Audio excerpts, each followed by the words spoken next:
Hey friend, welcome to a new day. This is Zen. Thank you for joining me on our journey coming back from fear. Today is episode 16, and we will be chatting about the fear of losing, our drive to win, whether it is an argument, to win the love of another, or to win a game. Seems to be a fitting episode with the Super Bowl happening tomorrow. A man arrives at the gates of heaven, where St. Peter greets him and says, "Before I can let you enter, I must ask you, what have you done in your life that was particularly good?" The man racks his brain for a few minutes and then admits to St. Peter that he hasn't done anything particularly good in his life. "Well," says St. Peter, "have you done anything particularly brave in your life?" "Yes, I have," replies the man proudly. St. Peter asks the man to give an account of this bravery. So the man explains, "I was refereeing the Super Bowl game, and the score was tied at 21-21.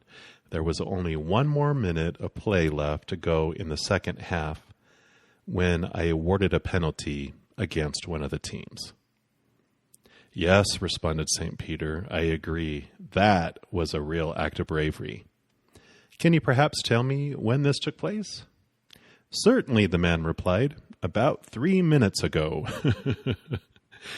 Sometimes we can be so serious about winning at things. Our fear ego strives to defend itself.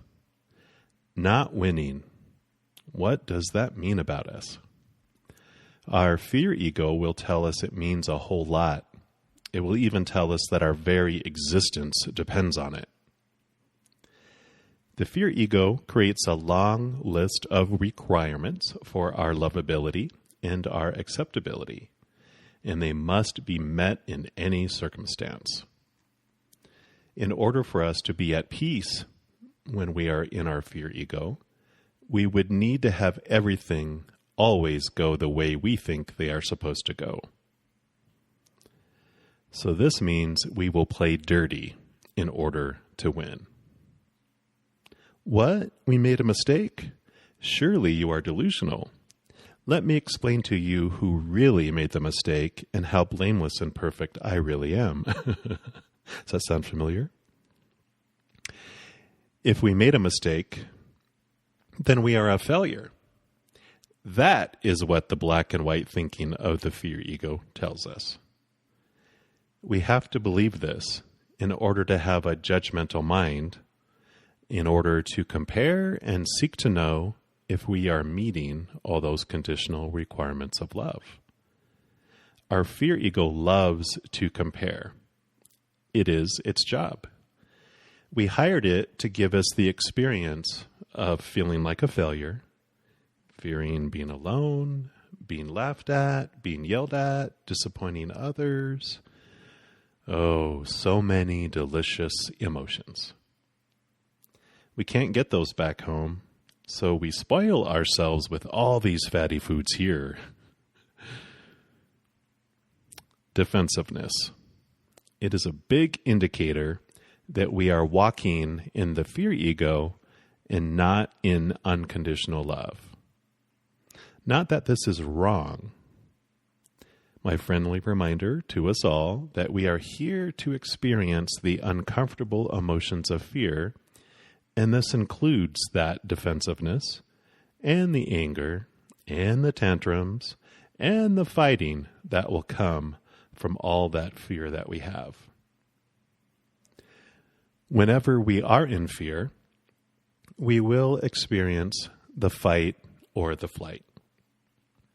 If someone is not having their way, they will either end a relationship or they will fight to try to get the other person to fall into line and start obeying the way, their own conditional love laws, even if they may not be the same conditional love laws of the other person. Ours are always the right way, of course.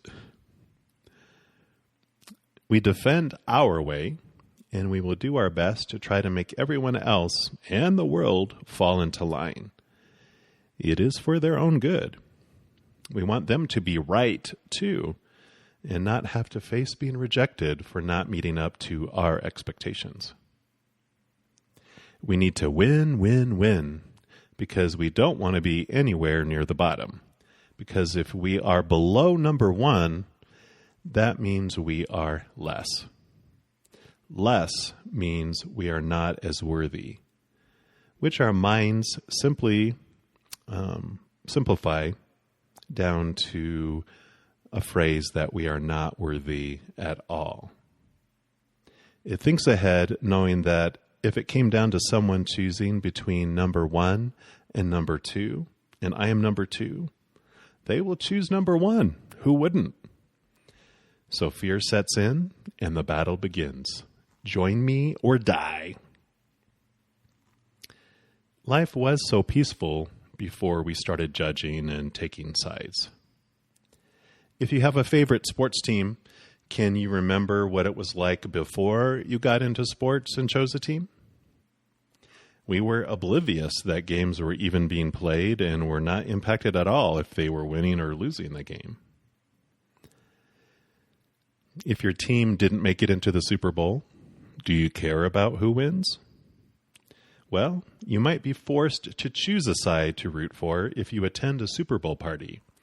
Then suddenly you haven't invested your emotions into a team, and now the outcome of the game begins to cause new uncomfortable emotions to rise up, especially if there are others at the party that are rooting for the other team.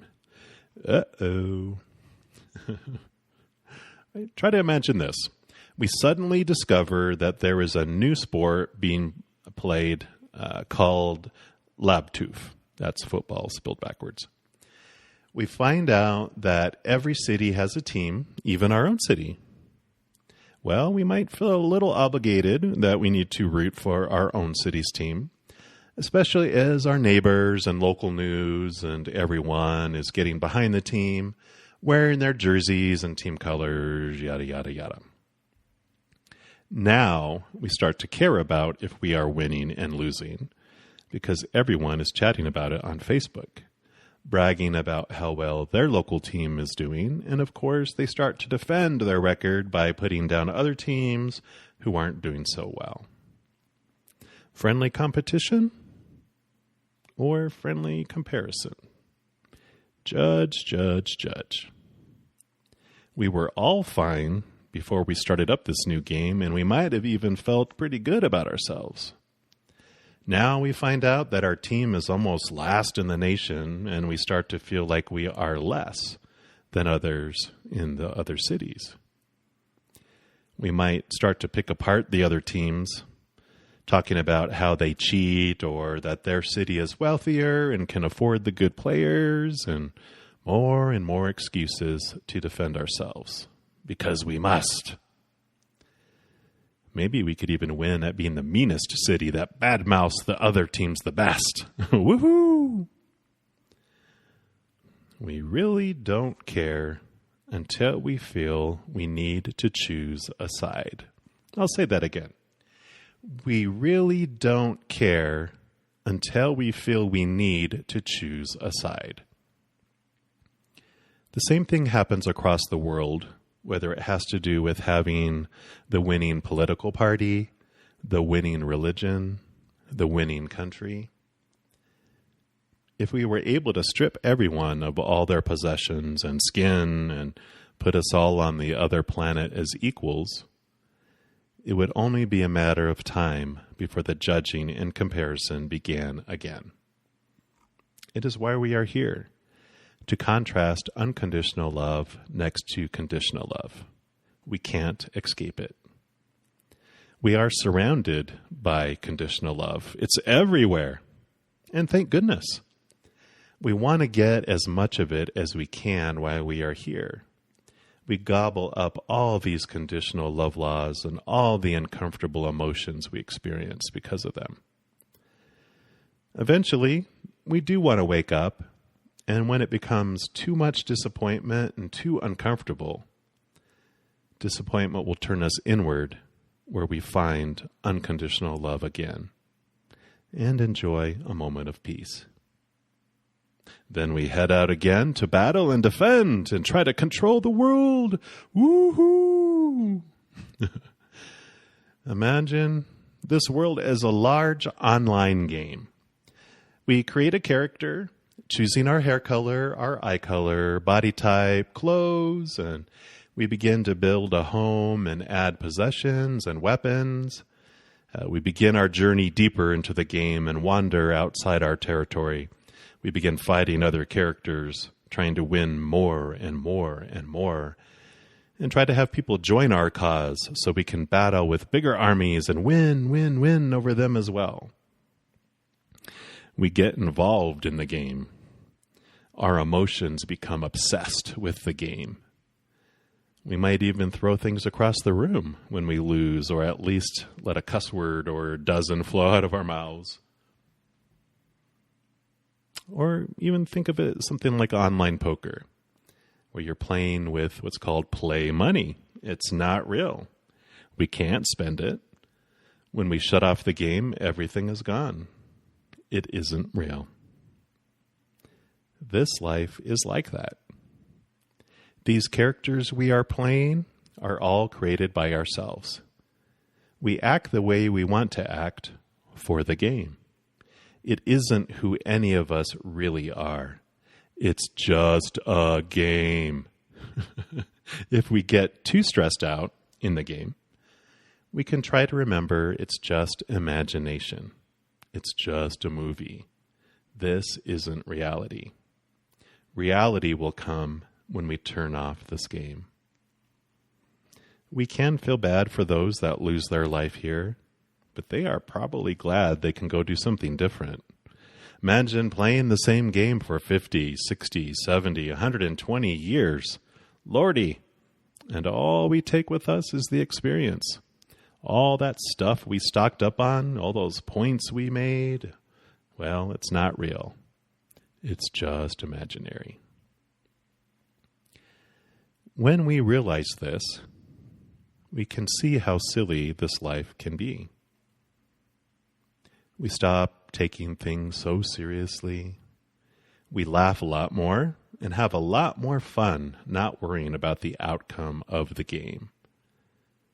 We can begin to enjoy the moment, this moment.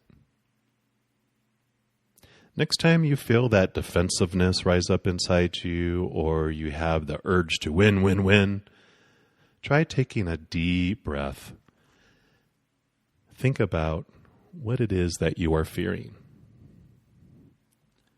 What would it mean if you didn't get your way this time? What would it mean if the other person didn't do what you wanted them to or think how you wanted them to think? What happens when you let go of that determination to be in control or have things your way? Can you start having a bit more gratitude for what is? Can you be thankful for a situation or a person that is in your life? Do you come out of the uncertain future and back into this moment? And can you see that you have everything you need in this moment? And can you see that everyone and everything is absolutely perfect just as it is right now? Well, if you don't feel you are in this place yet where you can do that, don't fret. The lessons of our life keep repeating themselves until we experience what it is we have wanted to experience. Yeah, the classroom might change, the teachers might change, but the subject matter will still all be the same at the core. Whether it is judging ourselves or someone else or a situation, we will constantly be thrown into the opportunity to compare ourselves to others to determine if we feel we are meeting all our conditional love laws. It is the design of life to continue to put us in uncomfortable situations where we feel uncomfortable emotions. It has to get extreme and loud enough for us to let go and turn back inward to the amazing, unconditional love that lives right here inside us. Next episode, we will look at fearing evil. Another fitting episode as our nation battles against each other in the face of a presidential transition. Until then, breathe and try to come back to this moment. Each moment is all about unconditional love or the fear of losing conditional love. Remember who you are and go team!